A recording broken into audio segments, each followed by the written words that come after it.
हरि ओम. चिंतन प्रवचन क्रमांक 63. जाण अजाण भाग 1. जाण याचा अर्थ आहे ज्ञानाने माहीत होणे. एखाद्या गोष्टीची ज्ञानमय साधक बाधक माहिती असणे. एखाद्याची उपयुक्तता दुरुपयुक्तता ज्ञानाने माहीत असणे. एखाद्या संबंधी सकारात्मक नकारात्मक अशी ज्ञानमय उमस येणे म्हणजे जाण. एखाद्याची योगिक अयोगिक किंवा भौतिक आध्यात्मिक अशी ज्ञानाने माहिती होणे म्हणजे जाण.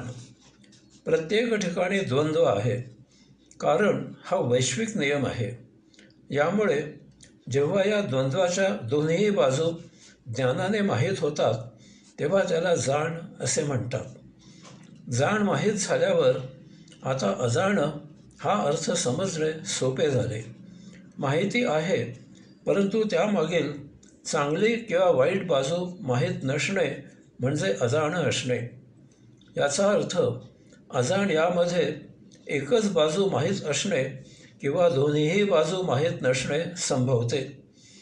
एखाद्याची अर्धवट माहीत असणे, अर्ध सत्य किंवा अर्ध असत्य माहीत असणे किंवा काहीच माहीत नसणे म्हणजे अजाण.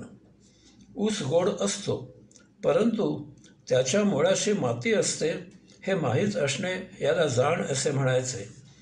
अनेक औषधांमध्ये दारू असते, त्यायोगे देहामधील व्याधी बरी होते, परंतु आजार बरा होण्यापुरतेच औषध घ्यायचे असते. त्यातील दारू तेवढ्यापुरतीच उपयोगी असते. ती जास्त प्यायल्यास शरीराच्या नाशाला कारण होते हे माहीत असणे याला जाण असे म्हणायचे. बालकाला आपण अजाण म्हणतो, कारण त्याला काहीच समजत नाही. विंचू किंवा साप दिसला की त्याला ते खेळणे वाटते आणि ते त्याच्याशी खेळायला धावते. एखादा ढोंगी स्वामी महाराज, स्वार्थी राजकारणी, नकली कलाकार, मस्तवाल धनवान, मतलबी दानशूर अशांचा वरवरचा भपकारा पाहून अजाण त्याने प्रभावित होतो. वरवर जे दिसते त्यावर विश्वास ठेवला की फसायला होते. स्मृती ही प्रतिक्षिप्त क्रिया आहे. पंचज्ञानेंद्रियांना जे जे जाणवते ते ते सर्व आपोआप स्मृतीत जतन केले जाते. यावर आपले नियंत्रण नसते.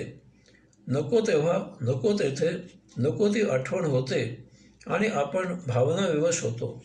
आपल्याला रडू येते, हसू येते, परंतु ते त्या स्थळी त्यावेळी अयोग्य असते. परंतु समयोचित आठवण होणे हे कुशाग्र बुद्धीचे लक्षण मानले जाते. कारण जेव्हा पाहिजे तेव्हाच पाहिजे त्या ठिकाणी आणि तेवढ्यापुरतीच स्मृती जागृत होणे ही जाण असते. अशाने स्मृती आपल्या नियंत्रणाखाली असते. यामुळे केव्हा कोठे किती कसे व्यक्त व्हायचे याची जाणीव असते. यायोगे विवेक संयम तारतम्य बाळगून व्यक्त होणे होते. अजाण हे मूर्छित असल्याचे लक्षण आहे. दारुड्या दारू पिऊन तरल होतो आणि काहीही बरळतो, त्यावेळी तो अजाण असतो, सजग नसतो, मूर्छित असतो. परंतु याहीपेक्षा दारू न पिता बरळणारे असतात. धनवालाला संपत्तीची मस्ती असते. पंडित विद्वानाला त्याच्या तथाकथित ज्ञानाचा गर्व असतो. कोणाला शक्तीचा ताठा असतो, कोणाला सौंदर्याची मिजास असते, कोणाला कलेची घमेंड असते, कोणाला घराण्याचा अभिमान असतो. इतकेच काय, तर कोणाला गुंड असल्याचा माज असतो. तर सर्वसाधारण जगताला आपण जगतो म्हणजे नेमके काय करतो, आपण कोण आहोत, आपला जन्म जगणे मरणे म्हणजे काय आहे, यापैकी आपल्या हाती काहीही नाही, मग याचा शास्ता कोण आहे, इत्यादीचा विचार न करता ते जगत असतात. यामुळे अजाणतेपणे जगले जाते. हे सर्वजण त्यांच्या त्यांच्या मूर्छेत जगत असतात. आपल्या नशिबाबद्दल किंवा कम नशिबाबद्दल सर्वत्र बरळत असतात. जगण्याची जाण त्यांना नसते. असे हे दोघेही जण कधीही आनंदात नसतात. एक सुखी असतो, दुसरा दुःखी असतो, परंतु आनंदात कोणीही नसतो. निर्मळ, निर्भेळ, निर्लेप, केवळ आनंदी कोणीही नाही. कारण यांचे सुख किंवा दुःख हे त्यांच्या सांपत्तिक, आर्थिक, भौतिक वैभवावर अवलंबून आहे. हा त्यांचा गैरसमज आहे, हे त्यांचे अजाणपण आहे. यामुळे ते रात्रंदिवस धनसंपत्ती जमवत त्यातच दंग राहतात. यात जगले जात नाही हेच त्यांच्या लक्षात येत नाही. कारण धनसंपत्ती जमवण्याच्या धावपळीत जगण्यासाठी वेळच शिल्लक नसतो. जगणे राहून जाते. म्हणजे ज्या आनंदाने जगण्यासाठी ते धनसंपत्ती मिळवण्याचा आटापेटा करत असतात त्याचाच त्यांना विसर होतो. किडा चिखलात जन्मतो, चिखल खाऊन जीवित राहतो आणि चिखलातच मृत होतो. त्याचे चिखल हेच सर्वस्व असते. या पलीकडे त्याला ब्रह्मांडाचा काही पत्ता नसतो. याचप्रमाणे हे अजाण संपत्ती जमवत राहतात आणि त्यातच मृत होतात. परंतु एखाद्याला जगताना अनुभवाने एक वेगळीच जाण येते. त्याला जरुरीपुरते सर्व काही मिळालेले असते. त्यात तो महाआनंदी असतो. त्याला जर यापेक्षा आणखी मिळाले तर तो ते इतर गरजूंना सहजच मोठ्या आनंदाने देतो. कारण त्याला एक निराळी जाण आलेली असते की जास्तीचे असले की ते दुःख ओढवून घेते. असे नोकरीवर वरची जागा मिळाली तरी ते नाकारतात. परंतु धनवानांचे असे नाही. त्यांना कितीही मिळाले तरी ते अपुरेच वाटते. असे प्रामुख्याने 2 कारणाने देवासमोर हजर होतात. 1. धनसंपत्तीची अल्पकाळात भरभराट व्हावी यासाठी. 2. पापक्षालन व्हावे, पुण्य मिळावे, आजार बरा व्हावा वगैरेसाठी. यासाठी ते तीर्थयात्रा करतात, घरी नित्य नैमित्तिक पूजा अर्चा पाठ विधी करतात. ही अजाणता आहे. काही वस्तू खरेदी करायची असली, कोणाला उधारी द्यायची असली, कोणाशी संबंध जोडायचा असला तर हे लोक त्यासंबंधी संपूर्ण चौकशी करतात, सर्वतोपरी खात्री करतात आणि मगच व्यवहार करतात. परंतु आश्चर्य वाटते की ज्या देवाला नमस्कार करतात, ज्यासाठी तीर्थाटन करतात, ज्याची पूजा करतात, ज्याच्याकडे मागणे मागतात, त्या देवाबद्दल, त्याच्या ठावठिकाणाबद्दल, त्याच्या पूजेबद्दल, त्यांच्या मागणीबद्दल काहीही चौकशी करत नाहीत. तेथे अजाणपणे विश्वास, श्रद्धा, भाव ठेवतात. निमूटपणे पुरोहित जे सांगतील त्याप्रमाणे सर्व काही करतात. आणि आता पाप नष्ट झाले, पुण्य मिळाले, आपल्या मनाप्रमाणे सर्व होणार असे समजतात आणि पुन्हा पाप करायला मोकळे होतात. कारण पूजा करून पाप नष्ट होते, पुण्य मिळते हा अजाणपणा डोक्यात चिकटतो. असा चिकटतो कारण हे त्यांच्या अपेक्षांना अनुकूल असते. धार्मिक पूजा अर्चा विधी, होम हवन, रुद्र वगैरे एक प्रकारची मूर्छा आहे, धुंदी आहे, बेहोशी आहे. हे सर्व देहाच्या बाह्यभागी आहे, ते देहाच्या बाहेर मिळते. जर असा विचार लक्षात आला तर हे सर्व थोथांड ढोंग सोम आहे हे तत्क्षणी जाणले जाईल. कारण एक अगदी साधा विचार करावा की जर आपल्याला व्याधी झाली तर आपण देहाच्या आत औषध घेतो, चिरफाड करतो आणि आपला आजार बरा होतो. आता आपल्या समस्यांमुळे आपल्याला त्रास कुठे होतो याचा विचार करावा. आपल्या लक्षात येईल की या सर्वांमुळे आपल्या जीवाला, मनाला त्रास होतो. आपला जीव, आपले मन देहाच्या अंतःकरणात, देहाच्या आत आहे. मग यावर इलाज बाह्यभागी न करता देहाच्या आत केला तरच आपण या आजारामधून बरे होऊ. धन देऊन बाह्यभागी उपचार कोणा तज्ज्ञाकडून करविले जातात, तसेच अंतस्भागी उपचार कोण्या तज्ज्ञाकडून धन देऊन करविले जातात. कारण असे आजार देहाच्या बाहेर डोळ्यानं आणि आत क्षकिरणाने फोटो काढून तज्ज्ञांना दृश्य होतात. यामुळे ते यावर उपचार करू शकतात. परंतु आपला जीव आणि मन ही अदृश्य, अरूप, निराकार, सूक्ष्म आहेत. ती डोळ्याने क्षकिरणाने पाहता येत नाहीत. म्हणून यावर वैद्यबुवांकडे इलाज करण्याचा मार्ग भौतिकामध्ये उपलब्ध नाही. परंतु यावर अध्यात्म हा उपाय सद्गुरूकडे उपलब्ध आहे. यासाठी भौतिकाची मर्यादा आणि अध्यात्माची असीमता असे दोन्हीही ज्याने जाणले तो जाणता आहे.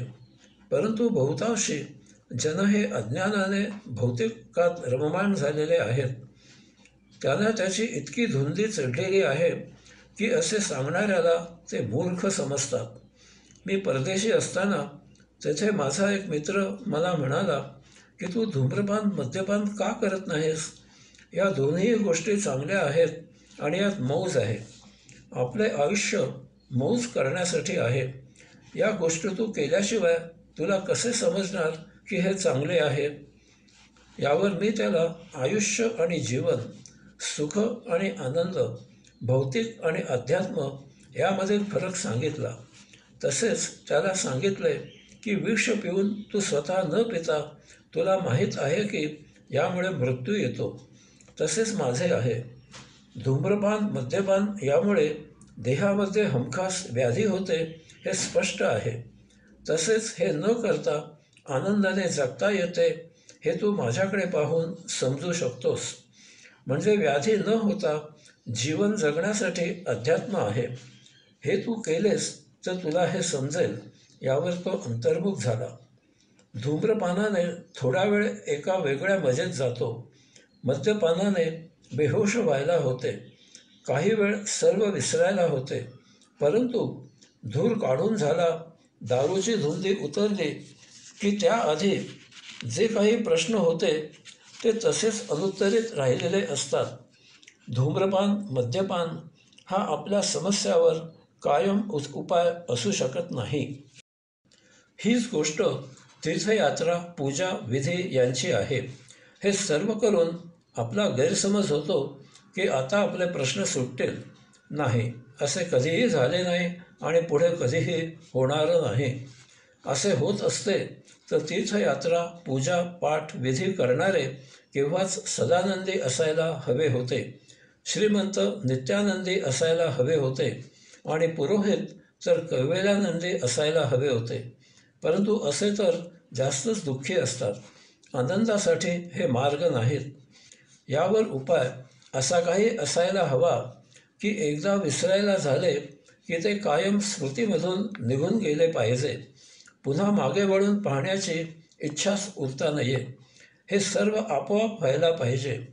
पुन्हा या मार्गावर येणे कायमकरिता थांबायला पाहिजे. भौतिक मार्गाने आपल्या आतील आत्मभाव जो विस्मृतीत गेलेला आहे तो मूर्छेत तसाच राहतो. त्याला जराही धक्का लागत नाही. उलट त्यावर आणखी दाट पांघरून घातले जाते. कारण भौतिक मार्ग देहाच्या बाह्यभागी प्रवास करवितो. त्याचा अंतस्भागी जराही संपर्क होत नाही. यामुळे बाह्यभागी असलेली इंद्रिये उपभोगांसाठी आणखी सक्रिय होतात. ते अजाणपणाला पूरक होते. आध्यात्मिक मार्ग अंतस आहे. यामुळे ज्ञान आणि कर्म ही 10ही बाह्य इंद्रिये निष्प्रभ होतात. तेथे सरळ अंतःकरणामधील औषात्म्यालाच साध घातली जाते. या योगे जीव मन यांना जागृत केले जाते. यामुळे आतील आत्मभाव जागृत होतो. त्यावरील मूर्छेचा पडदा दूर होतो. त्याला बळकटी येते. आत्मा, जीव, मन यांना अनुसरून बुद्धी, स्मृती काम करू लागतात. या योगे बाह्यभागी असलेली इंद्रिये जे काही करतात ते आत्मेच्छेने केले जाते. यावर ध्यान समाधी हा आध्यात्मिक मार्ग आहे. या योगे परिघाच्या बाह्यभागी होत असलेला भौतिक प्रवास थांबतो. बाह्यभागी उपभोगांमागे भरकटणे थांबते आणि आध्यात्मिक यात्रा आरंभ होते. या योगे अंतस्भागी औषात्मा आणि जीवात्मा यांचा योग साध्य होतो. यासाठी अनेक ज्ञानियांनी ध्यानसमाधी साध्य करण्यासाठी अनेक प्रकारच्या साधना, उपासना सांगितल्या आहेत. या सर्व संपन्न आहेत. परंतु यामुळे सर्वसामान्य जन बावरतात. यापैकी आपण कोणती साधना उपासना करावी असा त्यांचा गोंधळ होतो. तसेच बहुतेक जण साधना उपासना शिकण्यासाठी योगगुरूकडे जाऊ शकत नाहीत. अशांसाठी सर्वांना केव्हाही कुठेही घरीदारी सहजच आपली आपण करता येईल अशी साधना येथे देत आहे. एक कोणतीही जागा निवडा आणि शक्यतो दररोज याच ठिकाणी साधनेसाठी स्थानापन्न व्हा. हे शक्य न झाल्यास जेथे शक्य असेल तेथे स्थानापन्न व्हा. याचप्रमाणे एक ठराविक वेळ निवडा. हे शक्य न झाल्यास जेव्हा वेळ होईल तेव्हा स्थानापन्न व्हा. स्थानापन्न होताच जसे सुखावं होईल तसे बसा. डोळे मिटा. यामुळे कान सोडून अन्य ज्ञानेंद्रिय शांत होतात. तसेच पाचही कर्मेंद्रिय शांत होतात. आता कानाने अनेक आवाज ऐकायला येत असतात, त्याचा आनंद घ्या. परंतु याचबरोबर आपला श्वास अंतःकरणात जेथे थांबतो ती जागा निरीक्षणाने अधोरेखित करा. आता या जागेवर संपूर्ण लक्ष केंद्रित करायची दररोज सवय करा. असे नित्य करत असा करत असा करत असा. काही काळाने बाह्यभागी आवाज होत असूनही त्याची दखल न घेता आता तुम्हाला त्या अंतःजागी काही जाणवू लागते. त्या जागेची हुरहूर वाढू लागते. यथाकाळी तुम्हाला त्या जागी प्रथम कंपने आणि यथाकाळी आवाज जाणवू लागतो. दररोज या कंपनांचा आवाजाचा आनंद घ्या. पुढील गोष्टी जेव्हा आपोआप घडतील तेव्हा घडतील. त्या काय कोणत्या कशा घडतील याची काळजी करू नका. त्या अंतस आवाजामध्ये रममाण राहू लागा. हेच ध्यान आहे. यामधून प्रकाशाची अनुभूती म्हणजे समाधी. यायोगे आता तुम्हाला भौतिक गोष्टी क्षुद्र वाटू लागतात. हळूहळू यामध्ये चव नष्ट होते. तुम्ही नीरस होता. यायोगे अजाणताही नष्ट होते. तुम्ही एकांत प्रिय होता. हीच सर्वोत्कृष्ट सर्वोत्तम सर्वश्रेष्ठ जाण आहे. यामुळे काय होते ते आपण पुढील प्रवचनामध्ये पाहू. हरिओम.